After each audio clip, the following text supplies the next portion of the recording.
Exercise is an important part of staying healthy, but it can be challenging to figure out how to get more active. If you're new to physical activity, start slow by going for 10 to 15-minute walks and gradually increase to brisk walking or jogging for 30 minutes daily. Incorporate strengthening exercises 2 or 3 days per week and consider trying yoga or Pilates for flexibility. Listen to your body's limits and consult your doctor if you have any medical concerns.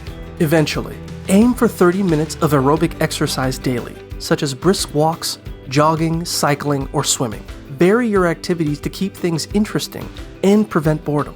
Avoid targeting the same muscle group on consecutive days.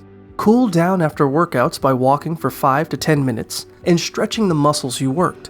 Walking, jogging, jumping rope, doing jumping jacks, and biking are all great ways to stay active. Start with shorter durations and gradually increase as you become more comfortable.